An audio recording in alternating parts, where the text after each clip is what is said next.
So I wanted to talk about something that I find very interesting. I put out this Suicide Boys video a couple days ago, and it is absolutely bombing. You can see 30,000 views in 4 days is absolutely terrible for me. Like, usually within 4 days, a video would have, 70 to 100,000 views usually. I'm not complaining, like, I'm grateful for anybody that watched it, but 30,000 views for me is really, really, really bad. I kind of expected this. I mean, even though Suicide Boys is a really popular band, my audience is a little bit behind the times. Let's just put it that way. Anything that's not like an older rock band, they tend to not react well to. So very low views, super negative comments. Everyone saying this is crap. How dare you say that this is the new version of punk, blah, blah, blah, blah, blah. And I thought that was kind of a funny reaction, because I will absolutely guarantee you that in 10 years, if the current narrative about Suicide Boys is that this is just like trendy garbage for kids who shop at Zoomies and don't know anything about real punk and blah, blah, blah, if that's the current narrative about them, I absolutely guarantee you that in 10 years, the narrative about Suicide Boys will be that they're underrated geniuses and classics and like, what icons. This band is amazing. Thank God people put some respect on their name. I guarantee that, because I've seen this happen time and time and time again. And so I wanted to talk about that, because people don't believe me when I say this. When I say in 10 years, everyone is going to think that Suicide Boys and Lil Peep are like groundbreaking, brilliant artists that everybody loves and respects. People look at me like I'm crazy. They think I'm insane. They don't believe me, but I've seen this happen time and time and time again throughout the 30 years or so that I've been paying attention to this kind of music. So what I wanted to do here is talk about a few examples of this. For anybody who doesn't believe me, this is the dynamic that happens every single time.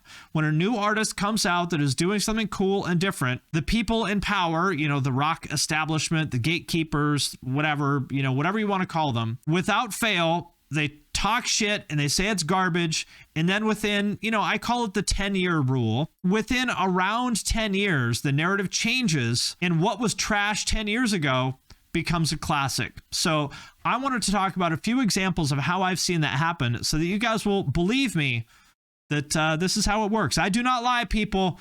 You know what? They called Galileo a fool, but who's laughing now?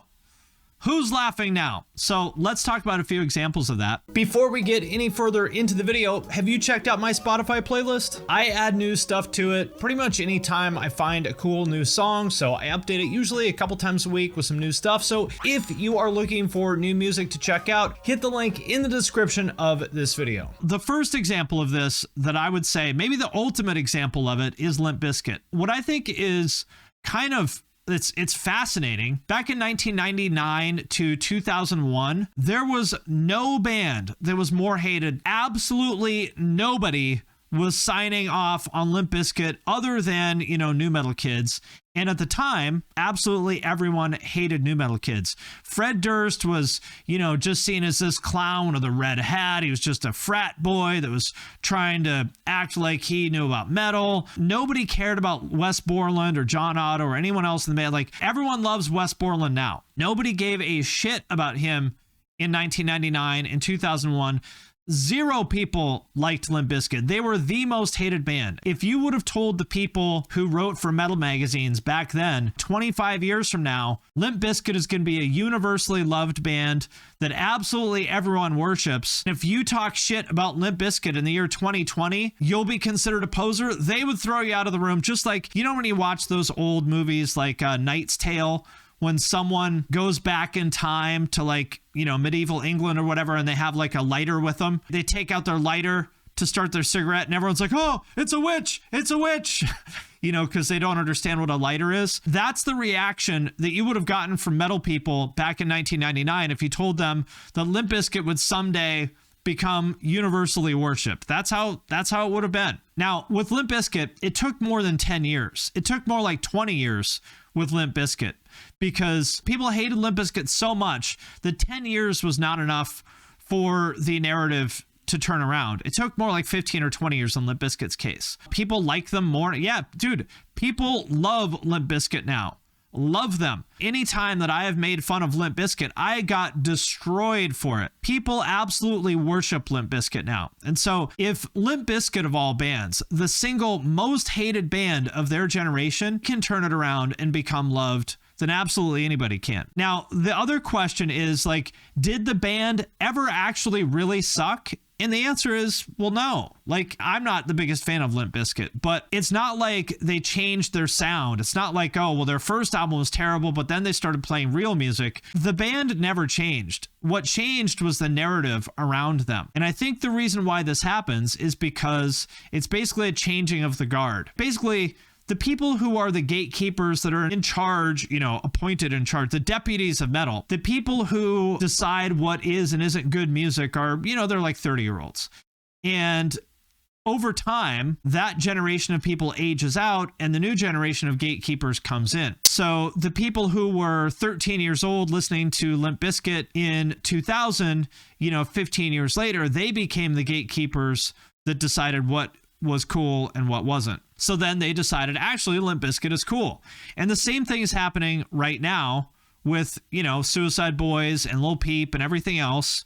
Right now, people still hate that stuff, but it's going to get redefined in 10, 15 years, maybe even less. The narrative will change too, because again, if the narrative can change about Limp Bizkit of all bands, it can and will happen to absolutely anything. That's just the way it works. Another example of that on the punk side of things is NOFX. These days, people would think of NOFX as being like untouchable punk royalty, and for good reason. Great band. Fat Mike has done so much with Fat Records. They have great songs. There's nothing to not like about NOFX. But back in the mid-90s, absolutely despised. Like, the idea of calling NOFX a punk band in 1993, if you said that, people would look at you like you had three heads. The most hated punk band of 1993, hands down. Same thing with Green Day, same thing with The Offspring. But first it was NOFX, the single most hated band in all of punk in 1993. And once again, the narrative around them changed that, probably within 10 years or so,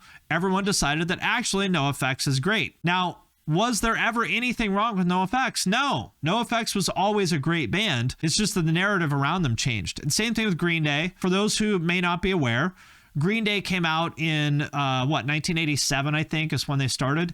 And they blew up with Dookie in 1994. The interesting thing with NOFX is that unlike Green Day, you could make the argument that Green Day sold out, right? Because Green Day came from the Gilman Street scene. For anyone who's not familiar with that, 924 Gilman, it's a venue in the Bay Area in Berkeley, which is sort of like the epicenter of like DIY punk rock. Epicenter, no pun intended, for anyone who remembers the record store. Green Day came from like the DIY punk scene, and then they signed to a major label.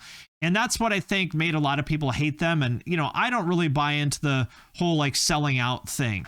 I mean, to me, I don't really understand why anybody would have a problem with a band signing to a major label or whatever. Like, if you want to sign to a major label, I don't give a shit. I don't think that makes you a bad person. But that was the narrative about Green Day in the 90s. And I at least that kind of makes sense, meaning that at least it kind of gives you a reason to hate Green Day. But with NOFX, they never sold out. They were always on either Epitaph or Fat Records. They were basically a DIY band. And so there was really never any reason to hate NOFX other than the fact that they were kind of popular. So once again, the narrative changed around these bands when the generation of gatekeepers got old enough to be like, actually, you know what? Green Day and NOFX are awesome. Losers get jealous and angry when you're not also a loser. That's exactly what it is. The whole argument about selling out, that's what it is. Losers hate winners. Now with NOFX, they never sold out, but they did attract a lot of basically like mall, skater, snowboarder type kids. But is that a bad thing? I mean, why should we hate a band for bringing new kids into the scene? Like, we should be happy about that, right? So if you went to go see NOFX in 1995, it would be a lot of those like Zoomies snowboarder kids who, maybe they didn't know about quote unquote real punk. These kids weren't listening to Discharge and GBH in the car on the way to the show, but so what? We should be happy that there's more kids coming to shows, and you're not obligated to like every band in the genre. And that's like the essence of gatekeeping, is like, you're not a real punk if you don't know all the bands, and you're not allowed in the scene if you can't pass the punk rock trivia question. This will sound insane, but Morgoth is right once Gen Z gets older, they will see MGK very similar to the way we see Blink-182 now. That is a fact. I'm telling you, people, this will sound insane, but in 15 years, people will gatekeep MGK the way that they gatekeep Green Day and Blink-182 now. I 100% promise it. It will happen. Guaranteed. Let's talk about another example of this. Another interesting example of a band that quote unquote used to suck. In reality, they never actually sucked, is Bring Me the Horizon. The narrative around this band has changed so many times, and I think it's hilarious because for as much as the scene says that they support creativity and innovation and that we love it when artists do new things, the fact of the matter is that's just basically bullshit.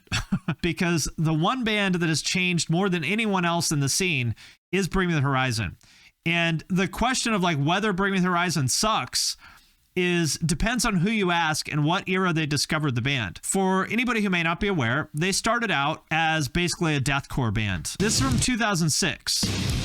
OG Bring Me the Horizon. Deathcore Bring Me the Horizon. I love this shit. And by the way, I think they were an awesome deathcore band. This shit is so good. It's so catchy. I love the drum sound. It sounds like shit. It's awesome.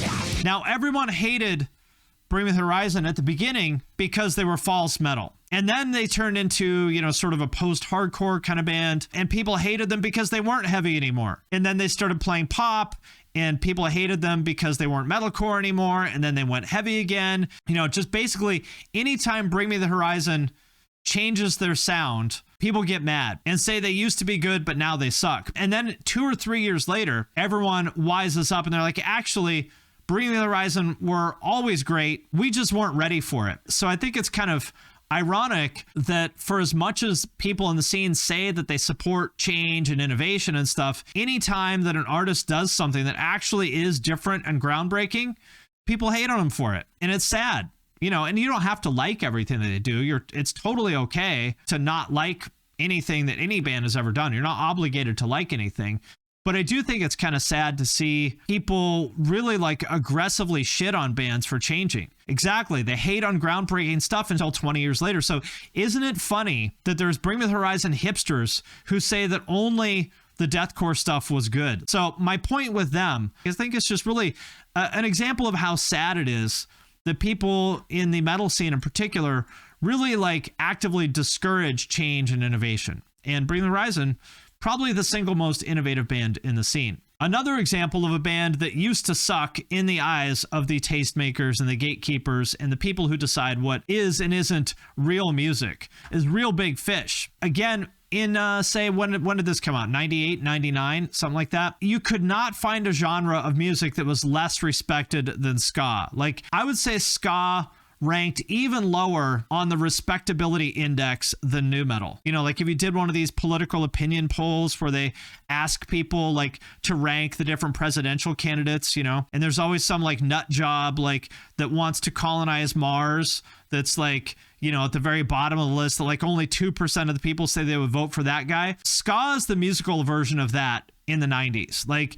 You could not find a single person in the 90s that would say anything good about ska unless they were, basically a dork who played in marching band. 0 people were going to bat for ska, the single least respected genre back in the day. And now, anytime that I make fun of ska or, say anything negative at all about ska, people get really upset at me. People just absolutely worship this stuff. Ska is very, very, very respected, and people take it super seriously. This is another example of a genre and a band Real Big Fish, I would say, is probably one of the most hated ska bands of the 90s. And now they're one of the most loved. So the question is, did Real Big Fish ever suck? Or did people's attitudes about it just change? Now, as far as why people said that ska sucked, in my personal opinion, if you ask me, ska does suck. But just objectively speaking, there's nothing wrong with this. These are catchy songs. It's good, wholesome stuff. The issue, I think, is that there's this idea that real music has to be edgy and dark, which ska just wasn't, ska was never an edgy, dark genre, and that's okay. Music doesn't have to be serious and uptight and angsty and stuff like that to be valid. It's okay. I'm not a fan of ska. I think this shit is corny.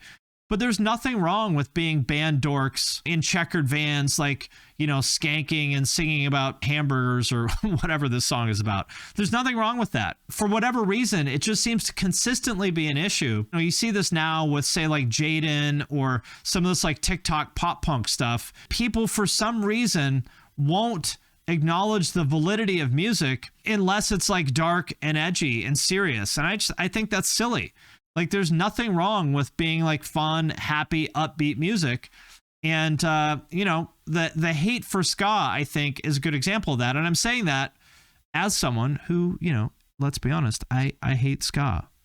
Even from the mouth of an admitted ska hater, there's nothing wrong with ska. The reason I didn't like ska is because it was zany. I don't need music to be edgy. I just hate when things are intentionally zany. I agree with that. I'm not into the zany stuff. But once again, this is a good example of, you know, 20, 25 years later, the attitudes about this stuff have just completely flipped. And now absolutely everybody, apparently, other than me, seems to love ska. I seem to be the only person on earth that does not like nu metal and ska. Music is supposed to cover the whole range of human emotion, including happiness. That's a great way to put it. But for some reason, you know, I think especially metal people feel that we should only be talking about angry shit. And, you know, that to me, that's sad. Why would you want to limit yourself to only focusing on one part of, you know, the emotional spectrum? The last example I want to talk about, I find this to be hilarious. I've mentioned many times, I've mentioned two things. Number one, that I absolutely love Guns N' Roses. I think this album, Appetite for Destruction, is one of the absolute best rock albums of all time. Every single song in this album is a 10. This is a flawless masterpiece. I have said that, but what upset people is that I also said that Guns N' Roses was a hair metal band. And I find it very amusing that people now, you know, get so upset when you call Guns N' Roses hair metal. Everyone wants to defend this stuff, but back in the day, Guns N' Roses were the epitome of hair metal. They were the most, I mean, look at Axl. Look at this. How are you going to say this guy isn't hair metal? Look, he has some big fucking teased up long red hair with his like tight leather pants. How are you going to say this isn't hair metal? Of course they were hair metal. They were like the epitome of like Sunset Strip hair metal. And people get so angry about calling them hair metal, which it shouldn't matter what genre a band is. It should only matter if they're good, right? Whether Guns N' Roses is a hair metal band or not is irrelevant. Like, Guns N' Roses is a fucking great band. Unfortunately, it's probably because people look at hair metal and think it's all a gimmick, which it is, but they had some killer musicians. And that's my point, is that people get so blinded by a genre that they feel like they can't like a band if they fit into a certain genre. Like, when people decided that Deftones were cool, they're like, oh, they're not nu metal. Nu metal's for white trash morons, and I like Deftones, therefore I can't possibly like a band that's nu metal. Guns N' Roses can't possibly be hair metal because hair metal sucks, but Guns N' Roses is good. You really shouldn't care what genre something is. You know, like, it doesn't matter at all. Like what you like. You shouldn't go through all these like mental gymnastics of trying to like redefine a band into another genre just because you don't like the label of the genre that they probably belong to. You know, it's silly. People get so hung up on genre labels, and Guns N' Roses is a great example of that. Amazing band. Were they hair metal or not? It doesn't matter. It doesn't matter what genre anything is. The only thing that matters is if you like it. So the point I want to make here is that there's so many of these bands that we talked about who are clearly great bands that for whatever reason were hated when they came out. Everyone said they sucked, and now, you know, 10, 15, 20 years later, well, it turns out they didn't suck after all. So the title of this video is Bands That Used to Suck, implying that the bands changed over time and got better. But in reality, that's not what happened at all. These bands were always good. It's just that we redefined what we're allowed to like, which is just sad. That's the sad part. Do not let anybody shame you into liking or not liking something. You know, you should think for yourself. Don't let other people convince you that you're not allowed to like something because of some stupid arbitrary label.